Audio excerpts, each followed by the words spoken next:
Olá, família Febratis, meu nome é Giovanni. Vamos aqui para o nosso quinto vídeo. O próximo tópico aqui no meio do aconselhamento que eu gostaria de compartilhar com vocês tem um fundamento numa passagem bíblica, Tiago 1,19, que diz que o homem ele deve ser pronto para ouvir, tardio para falar e mais tardio para se irar. No meio do aconselhamento, como nós já falamos no vídeo anterior, quando uma pessoa está sendo aconselhada, quando ela vem para o aconselhamento, ela traz com ela uma realidade que existe dentro dela naquele momento, nas suas crenças, nas suas ideias, nas suas motivações, naquilo que ela espera, nas suas expectativas. Ela traz com ela uma série de coisas, a sua história de vida, toda a sua existência dentro dela. E naquele momento, ela vai... nós temos que estar preparados, como foi falado antes, através da sabedoria, do amor incondicional, do não julgar, do acolhimento, dessa atenção. Temos que nos preparar para que a pessoa possa então exteriorizar, para que ela possa manifestar aquilo que é a sua realidade. Se ela não sentir confiança, segurança em você, se ela não sentir que você realmente de fato quer ajudar, que existe um amor, ela não vai colocar para fora a realidade que está dentro dela. Muitas vezes porque nós mesmos somos capazes de suportar. Então as pessoas se escondem, assim como Adão se escondeu de Deus no Jardim do Éden. Quando Deus procurou Adão para saber o que tinha acontecido, Adão pecou e ele sentiu medo, ele sentiu culpa, sentiu vergonha, e ao invés de ele chegar em Deus e abrir o coração, ele se escondeu, tentou se esconder de Deus, e Deus procurou Adão, falou: Adão, o que está acontecendo? O que houve? E Adão falou: olha, eu tive medo, e me escondi, ouvi tua voz, tive medo e me escondi. E Deus falou: mas eu estava nu. Adão falou, estava nu, ou seja, a minha vergonha foi exposta, então eu me escondi. Ou seja, a queda fez isso conosco, Então o ser humano ele é especialista em esconder sentimentos. E a sociedade que nós vivemos, nós temos que, não podemos ser totalmente abertos. Você não vai lá no seu trabalho falar com o seu patrão sobre os seus problemas em casa, Pode até ser que ele seja o seu amigo, mas não é o ambiente adequado, as pessoas não estão preparadas, o mundo não vive pensando nisso. O mundo busca o exterior, o ter, o conquistar, o fazer. E no reino de Deus, no mundo de Deus, no mundo de Jesus, nós buscamos o ser, a transformação do ser. E por isso Jesus mandou amar incondicionalmente uns aos outros, amem uns aos outros nesse sentido. Então a pessoa, quando traz essa realidade, quando ela senta para conversar com alguém, com você conselheiro, você conselheira, quando o indivíduo ele precisa abrir, ele vem para trazer a realidade que está dentro dele, seja qual for essa realidade. Muitos dos pensamentos que ele manifestar serão pensamentos fundamentados na mentira. Por isso nós temos falado aqui sobre a verdade. Conhecereis a verdade vos libertará. Eu já falei lá atrás um pouquinho sobre isso. Mas aqui é o seguinte, ele vai apresentar fatos, circunstâncias, sentimentos, emoções geradas, expectativas de futuro, história de vida, E através do ouvir e estar atentos a isso, nós, orientados pela sabedoria de Deus, temos que perceber em qual ponto e até que ponto, até que profundidade depois vamos fazer a intervenção. Porque o aconselhamento, até a intervenção fala no próximo ponto, para não ficar tão longo aqui o vídeo. Então, cada situação é uma situação, mas a pessoa então ela vai trazer uma realidade que está dentro dela.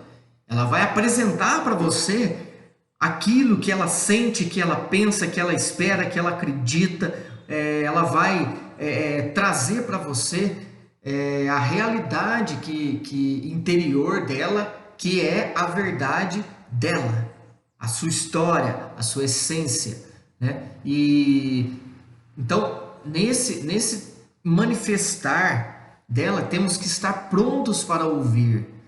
Por quê? Para conseguir identificar em qual ponto existem mentiras construídas, raciocínios distorcidos, crenças distorcidas, e identificado isso, nós entramos então com a intervenção do aconselhamento baseado na verdade, porque a verdade destrói uma mentira. Como que você destrói uma mentira? Através da verdade. Então vou dar alguns exemplos, eu quero dar um exemplo aqui de um acolhido nosso que aconteceu para mostrar na prática o que eu estou querendo dizer. Uma certa vez tinha um acolhido lá na Missão Vida Nova que ele estava com 3 ou 4 meses dentro da casa, né? E eu sentei para conversar com ele, eu percebi que ele estava já esse tempo na casa, ele tinha um histórico de vida de tráfico de drogas, né? De uso de drogas, de tráfico de drogas, problemas familiares. E ele, só que você via que ele era um menino bom, uma pessoa que não é uma pessoa com as suas virtudes como todos nós temos, mas quando você vê uma pessoa assim, que tudo aquilo que ele construiu era nada mais do que uma máscara, era nada mais do que uma falsa identidade, aquilo não era a essência dele, não era a realidade dele. Então, com aquele jeito, né, de malandro, com aquela gíria de malandro, que aprendeu na rua, tudo. E aí passou um tempo, ele aceitou o tratamento, começou a se comprometer e chegou com uns 3, 4 meses. Eu cheguei lá na casa e eu falei, eu preciso falar com ele porque estou percebendo ele muito quieto, muito distante. Eu sentei para conversar com ele e falei, olha, o que está acontecendo, né, fulano? Ele disse, olha, Giovanni, é o seguinte, eu vou processar a minha irmã. E processar a tua irmã por quê? Não, porque a casa que ela está morando também é minha. Aquela casa lá, minha mãe deixou, meu pai, e isso e aquilo, eu morava com ela, e agora ela está na casa, e se ela não vai me aceitar na casa, eu vou processar ela, porque é isso, porque é aquilo, porque... Eu falei, tá bom, tudo bem, mas me fala uma coisa, você morava com a sua irmã? Morava? Falei, certo. E o que aconteceu que você saiu da casa dela? Aí ele parou para pensar, não, eu saí porque ela não me quis mais lá. Falei, entendi. E qual foi o motivo dela não querer você lá? Não, porque na época eu estava usando droga e vendendo droga, né? Eu falei, a sua irmã tem filhos? Falou, ela tem 3 crianças. Eu falei, e você acha que ela tendo filhos dentro de casa, você vendendo droga, trazendo risco para dentro da casa dela, você não acha que ela ficou com medo, que ela viu que não dava para continuar assim e por isso até não aceitou você em casa? Você não pensa dessa forma? Aí ele falou, não, é verdade, sim, porque não, até nem foi ela que me botou para fora, não, fui eu mesmo que saí, ou seja, tá vendo a confusão de pensamentos? Fui eu mesmo que saí porque eu não queria causar esse problema para os filhos dela. Então ele já começou a entrar dentro da realidade que ele estava negando.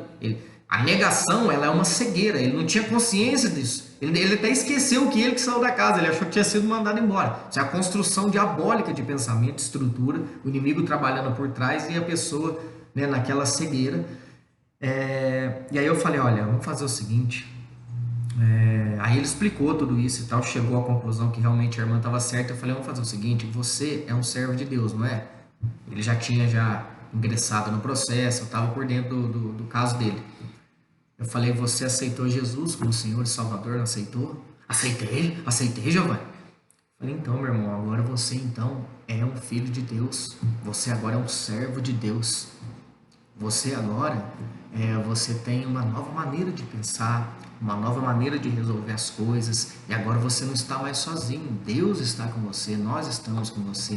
Então vamos procurar da melhor maneira encontrar uma solução para o teu problema. Vamos ver como que a gente pode lidar com isso. O que você acha de fazermos aí um contato com ela?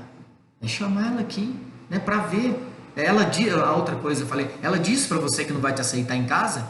Falou, não, ela não falou nada não, mas eu sei. Falei, mas como que você sabe? Ah, então, né? Ou seja, isso aí também não tinha sido uma fala da irmã. Ele criou isso dentro dele.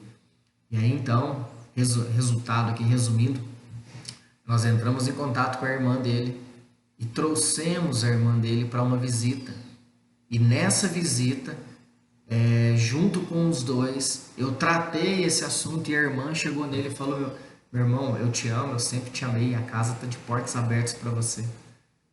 Ou seja, ali foi restaurada uma comunhão, nós oramos, isso trouxe uma paz, uma segurança para ele, uma tranquilidade, que ele já estava com os pensamentos todos distorcidos. A irmã foi embora contente, ele ficou contente, ele concluiu o tratamento, pelo que eu sei, já tem uns 2 anos que ele saiu da casa de apoio, Pelo que eu sei, até hoje ele está sóbrio, né, frequentando a igreja, ele reconciliou com a mãe dos filhos dele e ele está caminhando com Deus. Mas alguns pontos que eu quero ressaltar aqui no aconselhamento. Olha só que interessante. A primeira coisa, depois que ele trouxe a situação, todas essas falas, eu coloquei para ele, fiz com que ele pensasse sobre a situação, para que ele relatasse os fatos, porque relatando os fatos, ele quebra a cegueira espiritual e as mentiras de Satanás. Lembra quando nós falamos aqui a verdade, ela liberta? Conhecereis a verdade vos libertará? Quando a pessoa... Por que no primeiro passo, por exemplo, do Narcóticos Anônimos, dos programas de recuperação, a pessoa tem que admitir? E ela tem que responder perguntas sobre o fundo de poço, sobre... Porque quando ela começa a relatar os fatos, esses fatos que são verdade, começa a desconstruir as crenças e os pensamentos distorcidos dentro da pessoa e vai estabelecendo a verdade dentro da pessoa. Vai estabelecendo a verdade na estrutura de pensamento e ela então vai quebrando a negação, vai tirando a cegueira, vai abrindo o entendimento. Então ele relatou os fatos, abriu o entendimento dele. Ele abriu o seu entendimento. Quando ele abriu o entendimento e viu que ele mesmo tinha saído de casa, aí eu fui mostrar para ele então valorizar quem ele era agora. Ou seja, você não aceitou Jesus? Você não quer caminhar com Deus? Reafirmando a identidade dele agora em Cristo. Reafirmando a identidade dele agora de uma pessoa em recuperação, de uma nova criatura, de alguém que quer vencer. E aí depois, junto com isso, me coloquei do lado dele para tentar resolver esse problema, orientado pelo Espírito Santo, orientado por Deus. E a partir disso, com a concordância dele, quando ele se sentiu apoiado ali, nós então procuramos o caminho. A dificuldade emocional que ele trouxe no sentimento dele, no pensamento dele, estava ligado a uma situação familiar, entendeu? Por isso a importância de trabalhar com a família em muitos casos. Por isso eu preciso saber o que está afligindo a pessoa, o que ela está pensando, o que ela está sentindo, coisas que ela não está falando. Eu fui atrás dele, ele não estava falando, eu percebi uma inquietação nele. E aí ele trouxe essa estrutura de pensamento dele porque ele confiou em mim. Olha, eu vou processar minha irmã. Então, quando ele traz isso, eu vejo o que é que está afligindo. E a partir disso eu vejo o que pode ser feito. Então, nesse caso, foi prudente, orientados por Deus, trazer a irmã dele para poder sentar, para poder conversar com a irmã dele, para que pudesse, então, consolidar, né, a verdade, que é que a irmã não estava pensando nada disso, que a irmã não queria ele longe dela, que a irmã amava ele estava se sentindo rejeitado. Essa mentira foi destruída pela realidade dos fatos, foi destruída pela verdade estabelecida naquilo que a gente já tinha conversado depois com a irmã e consolidou, restaurou relacionamentos ali. Ali criou-se um laço de pertencimento com a família de novo, criou-se um laço de amor, criou-se um laço de comunhão e a segurança de que não, eu tenho um lar, eu tenho um lugar.